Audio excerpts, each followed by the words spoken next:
Hey, sis, hey.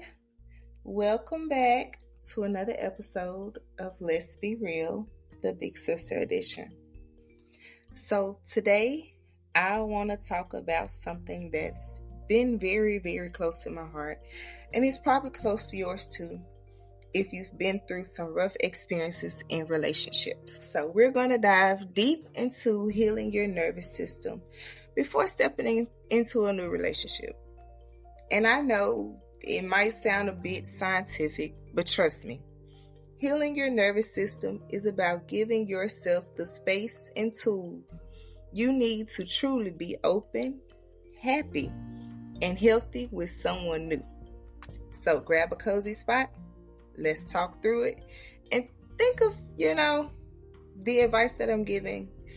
And I hope that it helps you get ready for a love that's real and secure. All right, let's start with the basics. Gotta start with the basics. What is the nervous system and why does it even matter in relationships? Your nervous system is your body's way of reacting to everything that's going on around you.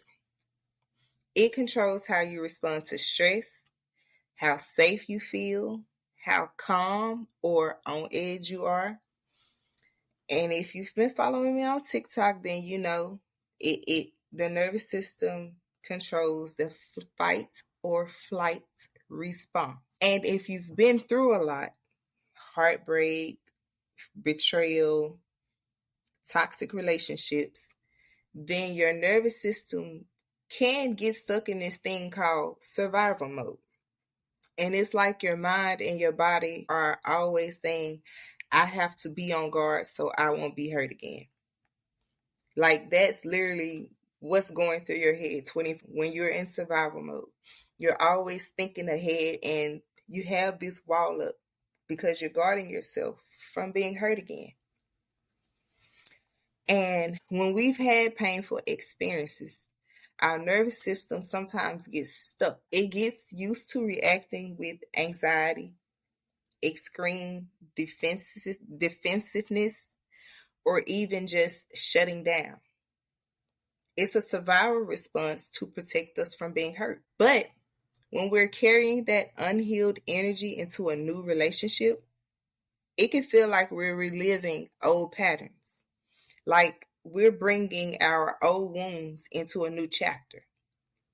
And if we don't address it, we're more likely to feel triggered, anxious, or even insecure, and if the new person isn't doing anything to make us feel that way.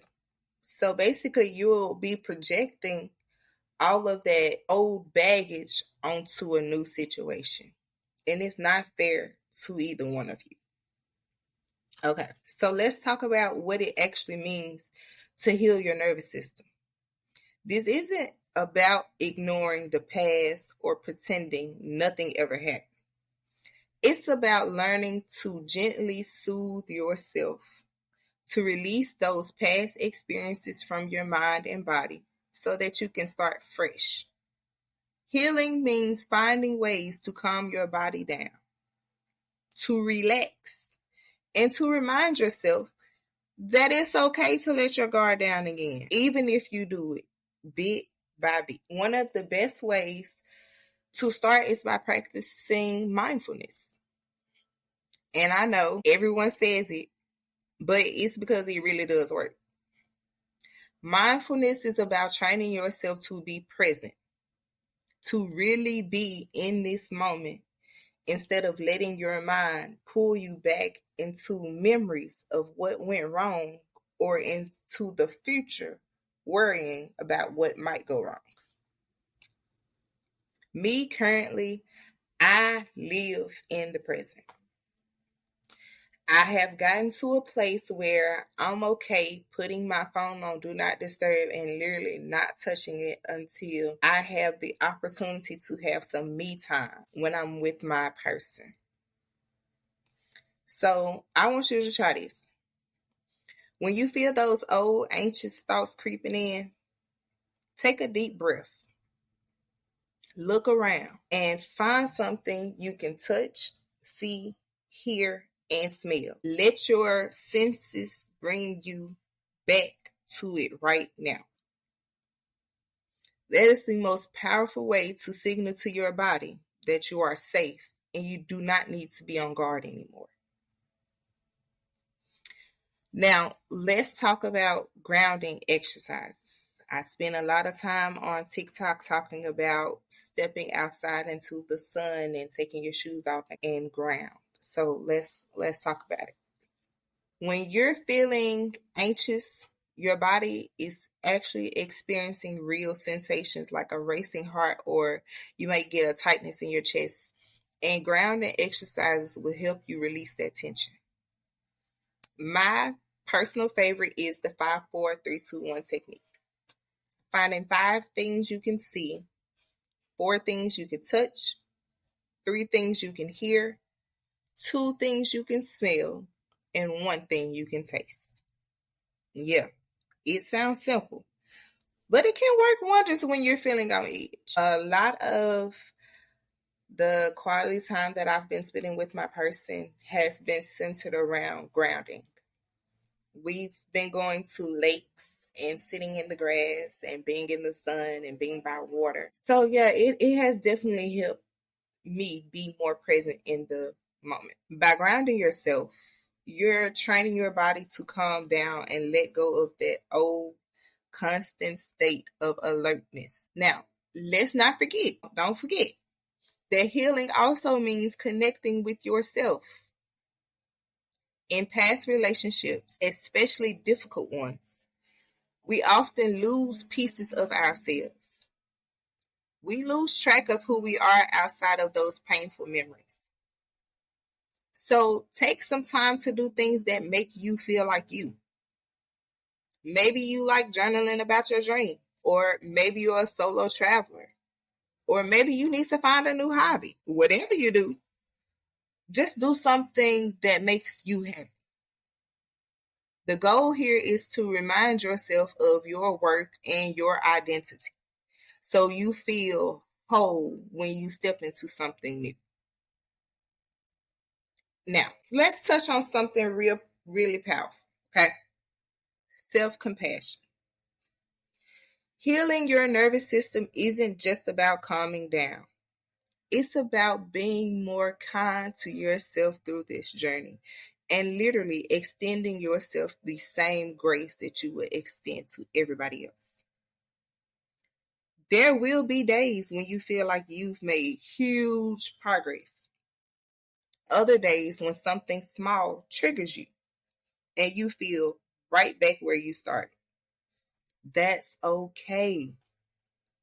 Healing isn't linear. Tell yourself that it's okay to be where you are. Forgive yourself for feeling anxious or overreactive. You are doing the best you can, and every day matters. Every step you take matters. Every time you're trying to fix it, it matters. Now, as your big sister, here's a tip that I swear by. Don't run away from getting support.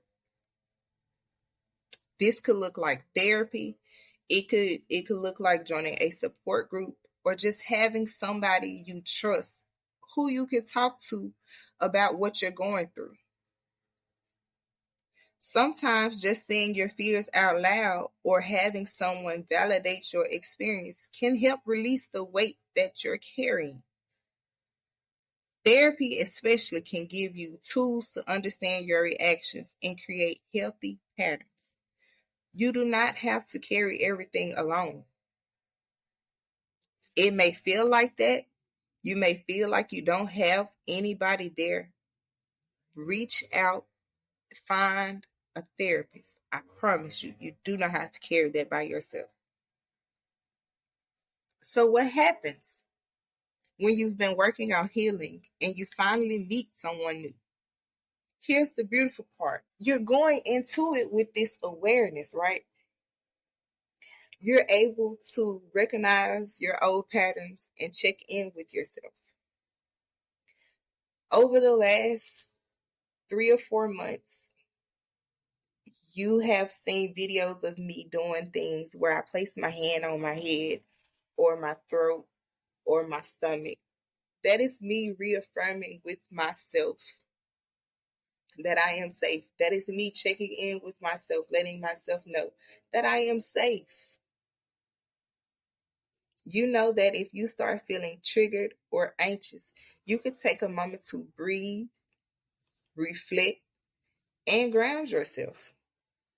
And here's the magic. You'll start attracting people who respect your boundaries and who are emotionally secure. And you'll be able to recognize who's healthy for you because you're building a healthier foundation within yourself. Another thing to remember is that healing doesn't mean you will never feel anxious or unsure again. It simply just means that you'll be able to catch yourself sooner. You'll know what you need and you'll have the strength to communicate that. And if this is a good partner will understand it. They'll respect that you're working on yourself and won't add to your anxieties. Healing creates space for a partner who's supportive, understanding, and patient with your journey. Simple. All right. So to wrap it up, I want you to remember that healing your nervous system isn't just preparation for a relationship. It's preparation for a peaceful life. By giving yourself the gift of healing, you're creating a foundation of trust within yourself that will serve you in every part of your life. This isn't just about being with someone else. It's about being there for yourself. It's about taking time out for yourself. So take your time. Don't rush the journey. Honor your journey. As always, be gentle with yourself. And trust that the right relationship will meet you right where you are. Okay? Period. Thank you for hanging out with me today. I hope you found something in this conversation that resonates, something that encourages you to keep going, to keep healing, and to believe that you deserve the peace and love you're working towards. You're so worthy of a healthy, happy relationship. But remember, it starts by taking care of you. So keep growing, keep healing, and know that I'm here cheering you on every step of the way. Until next time, take care of your beautiful heart and keep being kind to yourself. I love you, and there's simply nothing you can do about it.